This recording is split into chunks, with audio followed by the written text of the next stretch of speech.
There was a time when the world felt like a question we hadn't yet asked. In the first century, people began to answer, not with words, but with their hands, with steam, with fire, with stone. It was an age of empire, of faith, of discovery, and it was only the beginning. The Alpha.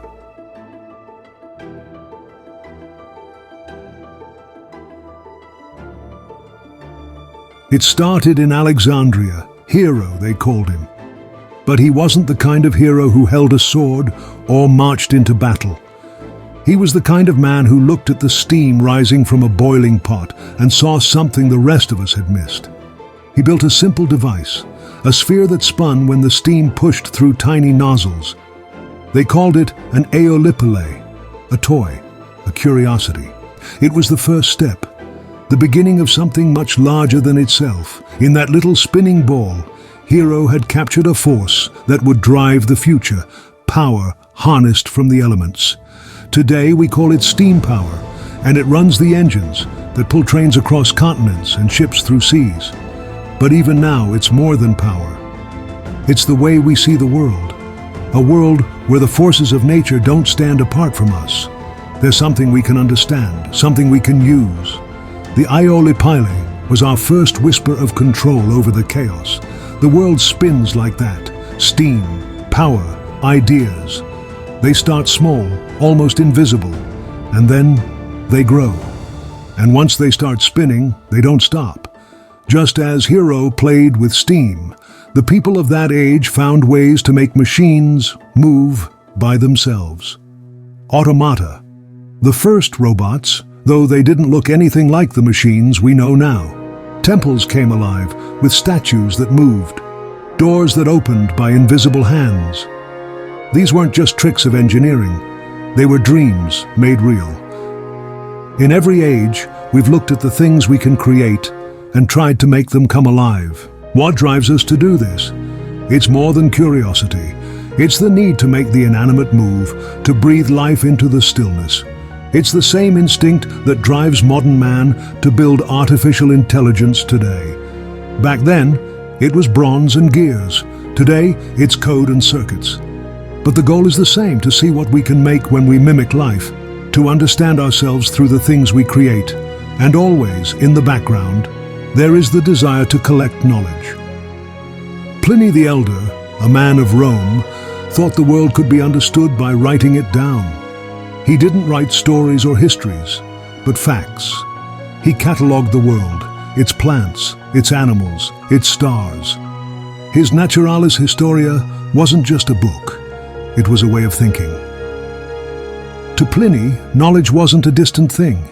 It wasn't hidden in the stars or locked away in a temple. It was here, all around us, in every leaf, every stone. We do the same today. The libraries of our time aren't scrolls, but the internet. We don't just gather facts anymore. We gather the whole world, trying to make sense of the chaos that surrounds us. We have more knowledge at our fingertips than Pliny could have imagined, but the impulse is the same. Understand the world, and maybe we'll understand ourselves. Even our music, our art, has its roots in these early moments. The hydraulis, the first water-powered organ, sang in the amphitheaters of Rome, its music echoing through the stone and the sky. The Romans didn't just want to build, they wanted to make beauty. They wanted to create sounds that transcended stone and flesh, that lingered in the air like a memory. Isn't that what we still do today? Whether it's a symphony or a song streaming through our headphones, we use sound to reach for something deeper, something beyond ourselves. The Romans had water, fire, and air to power their instruments. We have electricity, but the song is the same. It's always been the same. Music is our way of touching the divine, of feeling connected to something larger than ourselves.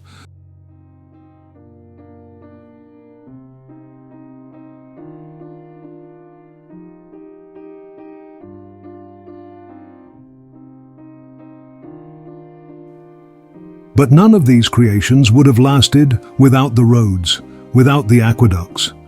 The Romans understood something that we still hold true today, that without connection, without infrastructure, civilization falls apart.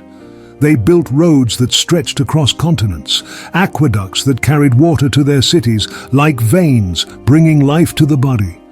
And what are we but creatures of connection? Today we may not travel on Roman roads, but we are connected in ways the Romans couldn't have dreamed of. Our aqueducts are fiber optic cables. Our roads are digital networks. We reach across oceans in an instant, but the impulse is the same. We want to stay connected to each other, to knowledge, to the world.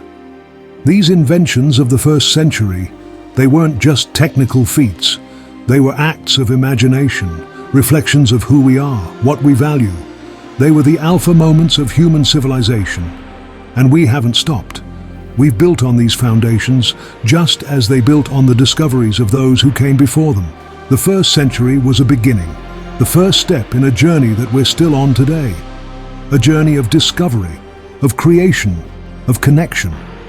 These inventions, these machines, these works of art, they're more than remnants of a distant past. They are echoes of who we still are, humans, striving to understand the world and our place in it. Always reaching for the next beginning.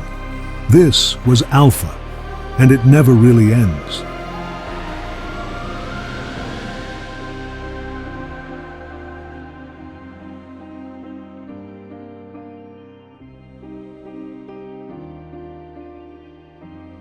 The stories don't end here. They keep moving like the steady flow of time. What you've seen is just the beginning. There's always more to discover, more to explore.